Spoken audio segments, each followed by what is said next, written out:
বিবিরা মাঝে মাঝে খুনসুটি করতো, নবীরে ধরতো, এটা নাই ওইটা নেই এটা দেন। একবার সব বিবিরা টাইট করে ধরছে, ও নবী, আয়েশার ঘরে যেদিন থাকেন সাহাবারা বেশি হাদিয়া পাঠায় কেন? আমাদের ঘরে যেদিন থাকেন পাঠায় না কেন? কালকে জুমার নামাজের পরে ঘোষণা দিবেন সবার ঘরে সমান সমান হাদিয়া। নবী কয় আমি হাইতান্ন। ও মিয়া, কে হাদিয়া দিবে, কটুক দিবে, এটা কি ইমাম সাহেবের কাজ?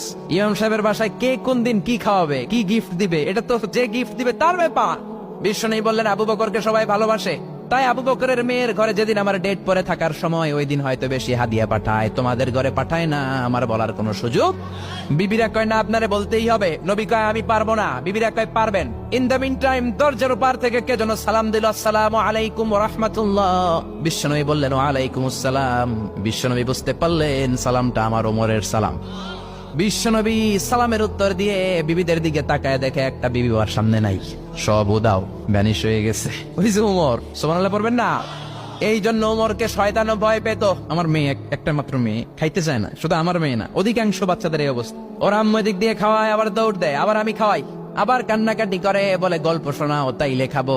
এখন গল্প শোনাইলেও খায় না। বর্তমান সময়ের ছেলে মেয়েগুলো এরকম, এত জ্বালাতন করে। খেতে চায় না তো বলতে হয় বাঘ আসবে বাঘ, সিংহ আসবে সিংহ, সিংহ মামা আসবে, ঘুমাও ঘুমাও, এগুলো আমরা বলি না? বড় দোষী তো তার কি বলেন, বাচ্চা যদি না ঘুমায় না খাইতে চায়, এগুলোই তো বলে। বাঘ আসবে, বিড়াল আসবে। মদিনাতে ওমরে ফারুক যখন খলিফা, মদিনার কোন বাচ্চারা যদি না খেতে চাইতো, না ঘুমাইতে চাইতো, মদিনার মায়েরা বলতো তাড়াতাড়ি ঘুমাও, ওই যে ওমর আসতেছে ওমর।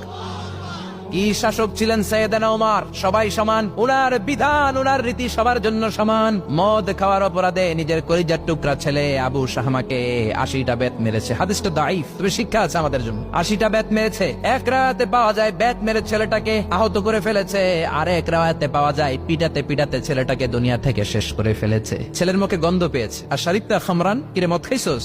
না বাবা, শরীফ তো নাবিজ, আমি নাবিজ খেয়েছি। নাবিজ খাওয়া যায়। নাবিজ হচ্ছে রাত্রেবেলা আরবরা দুধের মধ্যে শক্ত খুরমা ছেড়ে দেয়। 1 কেজি দুধের মধ্যে 10টা শক্ত খুরমা ছেড়ে দিলে সকালবেলা দুধের কালারটা সাদা থাকে না, শক্ত খুরমার রস টেনে ওটা লাল হয়ে যায়, খেতে বড় মজা। এটাকে বলে নাবিজ। কিন্তু সকালেই খেতে হবে। ওইটারে যদি 3 দিন জমায় রাখেন, 4 দিন জমায় রাখেন, ওইটাও গাঞ্জা হয়ে যাবে, ওইটাও তারি হয়ে যায়, মদ হয়ে যায়। সাইয়েদনা ওমরের ছেলে এই কাজ করেছেন, একটু তারির স্বাদ নেয়ার জন্য 4 দিন রেখে দিয়েছে। সাইয়েদনা ওমর বললেন কি খাইছস? কয় মদ খাই নাই। নাবিজ খাইছস? এদিকে আয়, ইফতাহ ফামাক, মুখ খোল। করার পরে মুখের সামনে নাক নিয়ে গন্ধ দেখে, মদের গন্ধ, কলারটা ধরে মসজিদে নববীতে নিয়েছেন।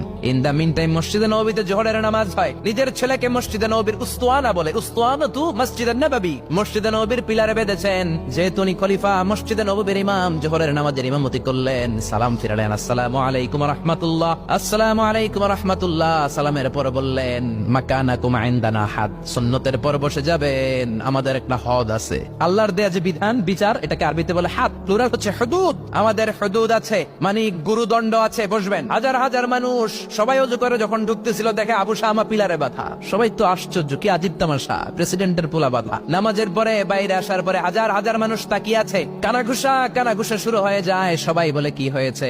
প্রেসিডেন্টের ছেলে। কেউ কয় ওমর মনে হয় মারবে না, যেহেতু নিজের ছেলে তো একটু ধমকি